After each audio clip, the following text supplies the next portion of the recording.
Title: My brother who runs a hotel in Hawaii called me and asked, "Where is your wife?" I replied, "She's on a business trip in New York." He responded, "No, she's at my hotel in Hawaii with another man and she's using your ATM card." With my brother's help, I made a revenge plan. The next day, my wife called me in panic. Chapter 1. The call that changed everything.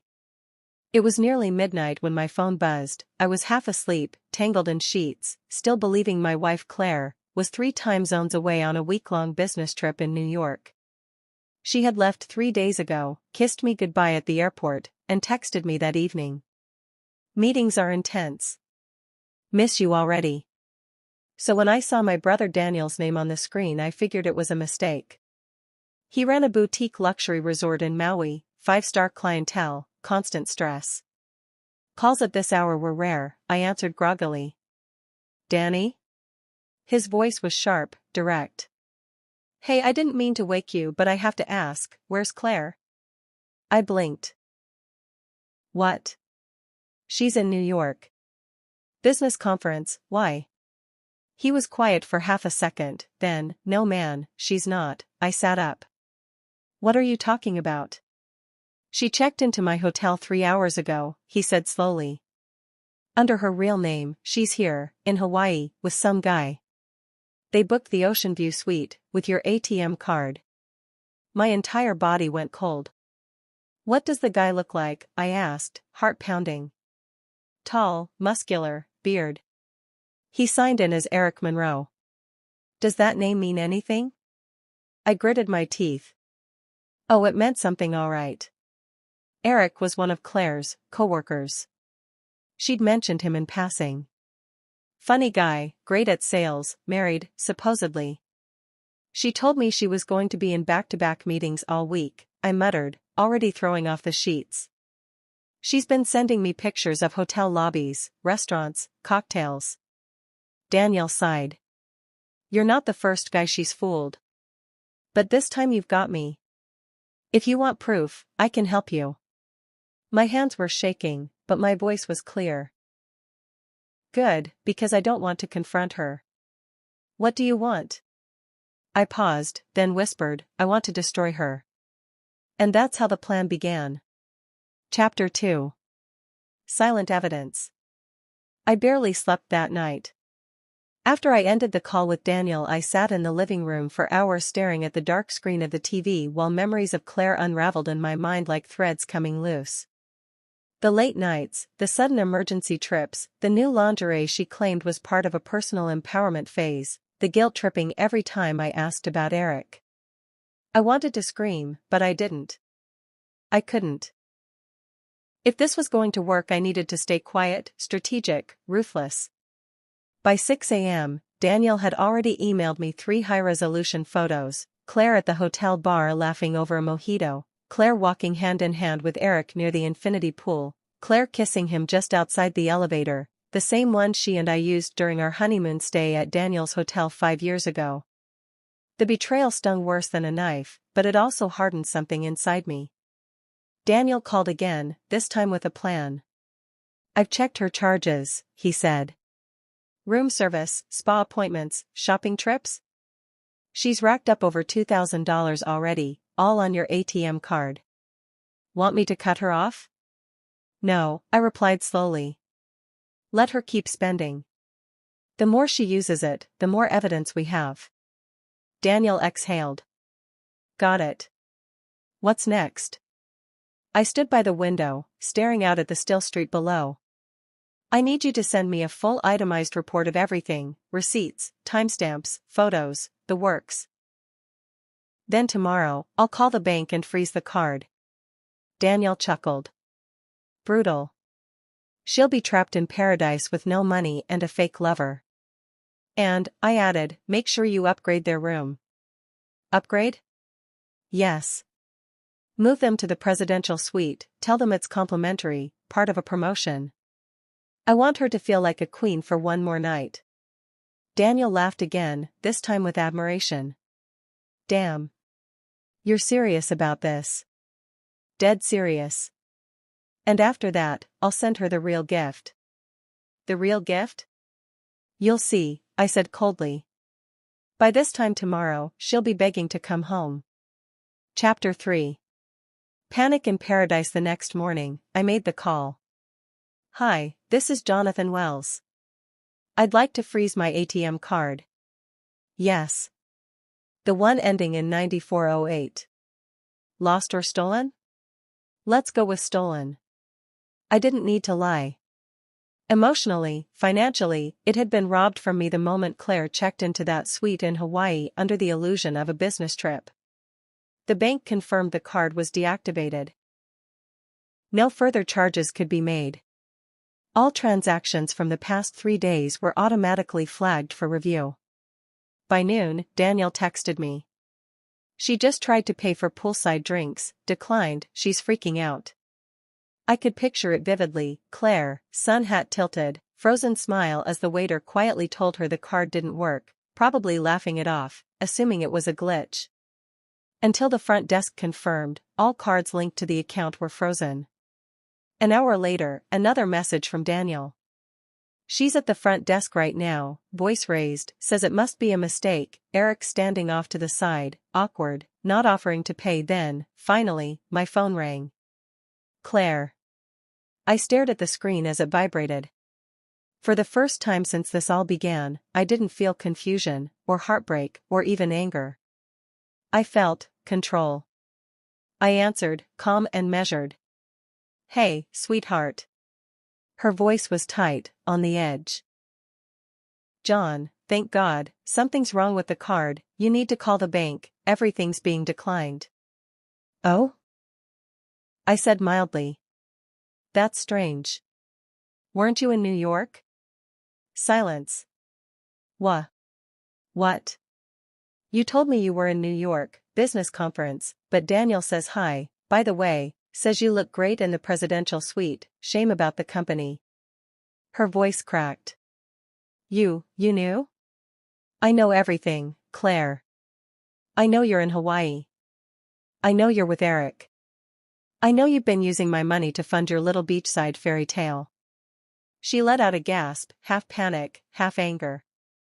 I didn't. John, it's not what it looks like, I swear. Save it. Please, just. Can you call the bank? My phone's about to die and Eric's card got declined too and. Wow, I cut in. You're stranded in Paradise? With your affair partner and no way to pay for the suite? Her silence told me everything I needed to know. You made your bed, Claire, I said flatly. You can sleep in it, or the hotel lobby, whatever Eric can afford. But John. I ended the call. That night, Daniel sent me a photo. Claire, sitting alone on the edge of the hotel fountain. No sun hat, no smile, just her and a dying phone. Eric nowhere in sight, betrayed by her own betrayal. And that was just the beginning. Chapter 4. The collapse begins. By the next morning, Claire had officially crossed the line from panic to desperation. Daniel called me early, trying and failing not to laugh. She stormed into the front desk like a hurricane, demanded to know why her suite wasn't comped anymore, said something about calling the police, said she was being set up. My receptionist stayed calm and told her the room had to be paid for today or she'd be checked out at noon. Did she pay? I asked. Nope. Eric left. I blinked. What? Walked out around 6 a.m., bag in hand. Didn't say goodbye, didn't offer a cent. He looked embarrassed. Of course he did.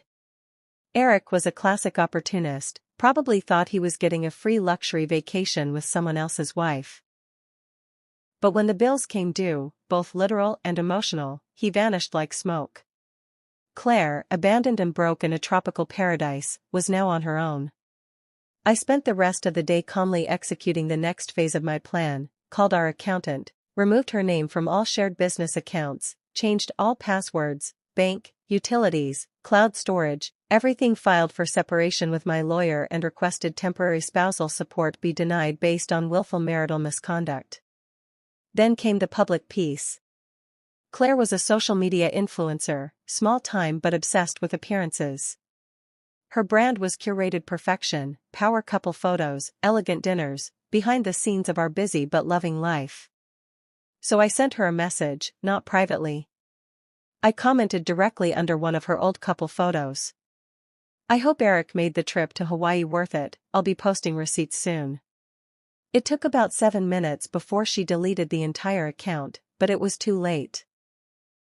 Daniel had already forwarded me the hotel security footage, and I had receipts, time-stamped photos, and her own texts about the New York business trip. I sent them all to her email with a simple subject line. Everything you built just collapsed. That night, Claire called again, this time from a borrowed number. John, please, she said softly, I need a ticket home, I don't have anyone else to call. Sure, I replied, I'll book one right now. Her voice lifted. Really? Absolutely, I smiled. It'll be a middle seat, red-eye, no checked bags. And when you land, your bags, your apartment key, your access cards, your name on everything, will be gone. A pause. You're not serious.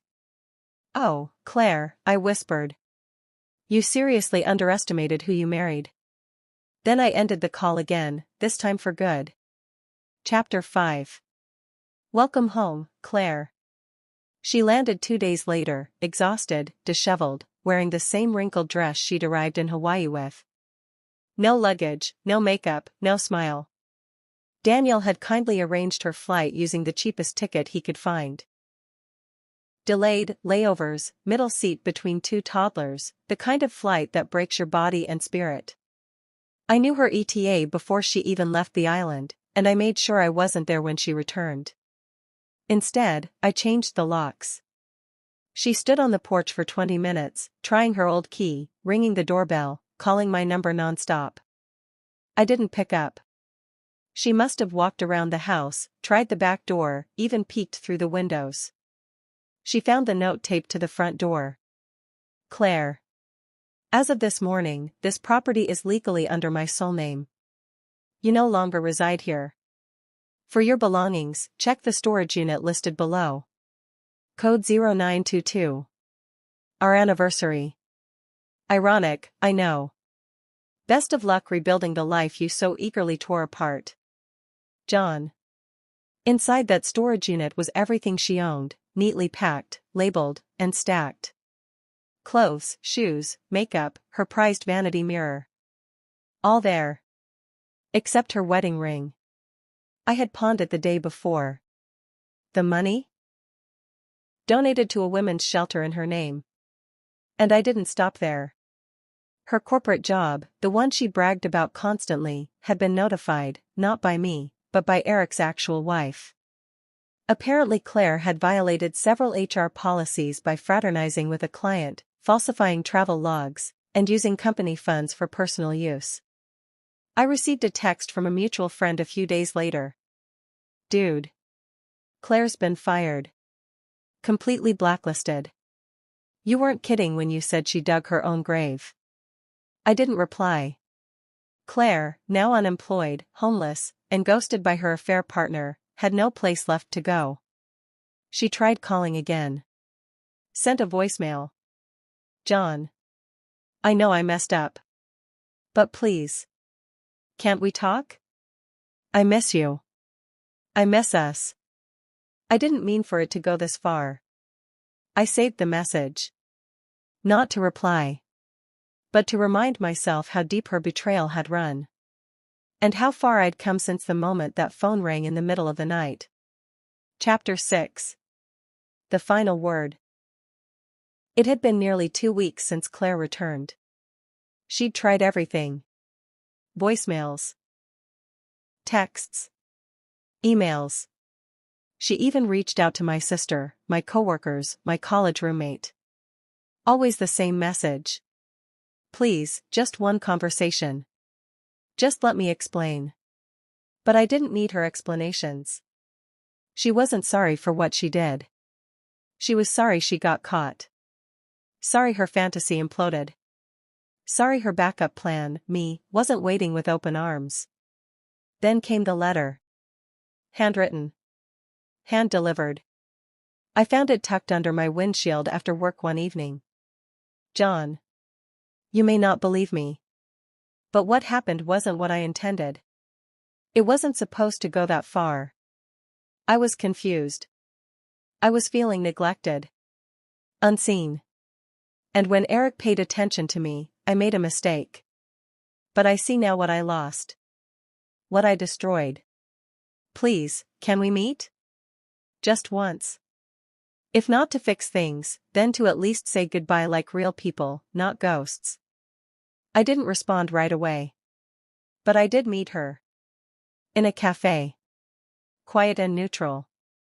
I arrived 10 minutes early, sat by the window, and waited. She walked in like a shadow of her former self. Pale. Thinner. Hollow-eyed. No more designer clothes.